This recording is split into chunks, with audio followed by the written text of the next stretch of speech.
दोस्तों, यह एक प्यार भरी मेरे जीवन की एक सच्ची दास्तां है, जिसने मुझे एक ऐसा शख्स दिया, जिसके लिए मैं कुछ भी करने को तैयार था। जो मेरे दिल की गहराइयों तक गई, जिसके लिए मैं किसी और की तरफ भी नहीं देखता था। उद्धरण चिन्ह। सुबह का अखबार पढ़ते हुए अचानक मेरी निगाह अपनी नई पड़ोसन से जा टकराए। मैंने सुना तो था कि मेरे बगल वाले फ्लैट में कोई महिला अधिकारी शिफ्ट होने वाली है, पर यह हमारा पहला आमना सामना था। हेलो हाय से शुरू हुआ परिचय कब गहरा हो गया, पता ही नहीं चला। मेरी पड़ोसन मैडम जिले में ही एक उच्च पद पर पदस्थ थी और उनके पति किसी अन्य जिले में तैनात थे। उनके पति का आना जाना कभी कभार ही हो पाता था। पड़ोसी होने के कारण वह मुझसे काफी घुल मिल गई। एक दिन उन्होंने टोक ही दिया कि तुम मुझसे हमेशा मैडम कहकर बात मत किया करो। मैंने कहा, मैडम मैं अभी एक विद्यार्थी हूँ और आप इस जिले में तैनात एक वरिष्ठ अधिकारी, आखिर हमारा क्या रिश्ता हो सकता है। वह कुछ देर तक शांत रही और फिर अपनी चुप्पी तोड़ते हुए बोली कि अगर तुम बुरा न मानो तो मुझे भाभी कहकर बुला सकते हो। उद्धरण चिन्ह। मैंने कहा, आपकी बात सही है मैडम, पर मात्र भाभी कह देने भर से तो रिश्ता नहीं जुड़ जाएगा। वैसे भी यह बड़ा नाजुक व प्यार भरा रिश्ता है, इस रिश्ते को निभा पाएंगी आप।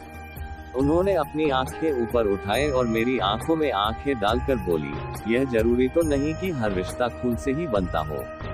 रिश्तों की परिभाषा अपनापन, स्नेह और प्यार में छुपी हुई है और अगर हम एक दूसरे को समझ सके तो यह रिश्ता हम भी आसानी से निभा सकते हैं। उस दिन के बाद से हम मुन्ह बोले देवर भाभी के रिश्ते में बंध गए। एक दिन सुबह सुबह उन्होंने मेरे दरवाजे पर दस्तक दी। गुड मॉर्निंग जनाब।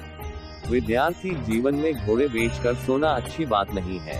अच्छे विद्यार्थियों की तरह अपने करियर पर ध्यान दीजिए और पढ़ाई लिखाई में जुट जाइए। इससे पहले कि मैं कुछ कहता, एक अपरिचित पर मधुर सी आवाज मेरे कानों से टकराई, नमस्ते अंकल। उद्धरण चिन्ह। मेरा नाम प्रिया है और मैं कक्षा 11 में पढ़ती हूँ। मैं आपकी भाभी की इकलौती प्यारी बिटिया रानी हूँ और अब यहीं पर रहकर आगे की पढ़ाई करूंगी। अच्छा भाभी, तो आपने इन्हें हमारे बारे में पहले से ही बता रखा है। चलिए अच्छा हुआ, अब हमें परिचय देने की जरूरत नहीं पड़ेगी। तो ठीक है, हाथ मिलाए और आज से हम दोस्त हुए। अच्छा अंकल, अब आप बताएं कि कैडबरी चॉकलेट पसंद है ना आपको? हाँ क्यों नहीं। तो फिर शाम को आप कैडबरी चॉकलेट लेकर आइएगा।